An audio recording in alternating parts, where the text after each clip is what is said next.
अस्सलामुअलैकुम दोस्तों, मैं वफा लांगा आपको अपने चैनल ग्रामर इन डिटेल में खुशामदीद कहता हूं। अगर आप नए और चैनल को सब्सक्राइब नहीं किया है तो चैनल को सब्सक्राइब करें और बेल आइकन को प्रेस करें ताकि आपको ग्रामर के हवाले से मजीद वीडियोस की इंफॉर्मेशन मिलती रहे। आज हम डिस्कस करेंगे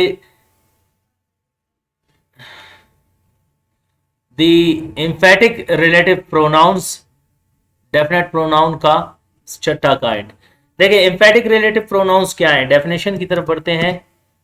एम्फेटिक रिलेटिव प्रोनाउंस की डेफिनेशन है those pronouns which join two clauses, वो प्रोनाउंस जो ज्वाइन करते हैं दो क्लासेस को। और क्लासेस हम ऑलरेडी डिस्कस कर चुके हैं प्रीवियस लेक्चर में कि group of words which as a subject and predicate sometimes gives clear and complete meaning and sometimes it does not give clear and complete meaning and work as a conjunction, और जो बतौर conjunction काम करता हो यानी दो words sentences clauses और phrases को मिलाता हो। To mean it does not matter, सिर्फ एम्फेटिक में ये इजाफा होगा कि to mean it does not matter, के कोई मसला नहीं, उनको हम क्या कहते हैं, emphatic relative pronouns are called emphatic relative pronouns. So emphatic relative pronouns चार हैं। whoever, whomever ये बतौर ऑब्जेक्ट दोनों को इस्तेमाल करते हैं, और तीसरा हमारे पास है विच एवर, लास्ट हमारे पास है whatever. Example number first है you can meet whoever you want, आप किसी से भी मिल सकते हैं जिससे आप चाहे। तो यहाँ पे whoever ज्वाइन कर रहा है टू सेंटेंसेस को, ये इनफॉर्मल वे, इसका फॉर्मल होगा you can meet whomever you want।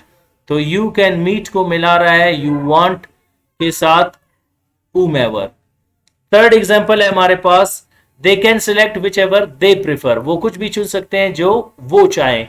देखिए दे can select whichever they want, अब यहाँ पे which ever they prefer, which ever मिला रहा है दे कैन सिलेक्ट को दे प्रिफर के साथ। लास्ट हमारे पास है she can eat what ever she likes, देखिए वो कुछ भी खा सकती है जो वो चाहे, और शी कैन ईट को मिला रहा है शी लाइक्स के साथ what ever.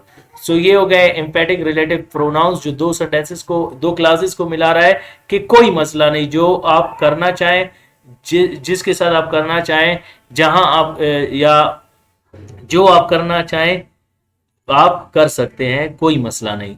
So you can meet whoever you want, आप किसी से भी मिल सकते हैं जिससे आप चाहे। You can meet whomever you want, first one आपका इनफॉर्मल वे होगा, और इसी तरह दूसरा आपका फॉर्मल वे होगा जो आप इस्तेमाल करना चाहे। और इसी तरह दे can select whichever they prefer, किसी भी चीज को वो चुन सकते हैं जो वो चाहें। She can eat what ever she likes, वो कुछ भी खा सकती है जो वो पसंद करती है। तो उम्मीद करता हूं आज का लेक्चर आपको समझ आ गया होगा। मिलते हैं अगले लेक्चर में, अपना ख्याल रखिएगा, अल्लाह हाफिज।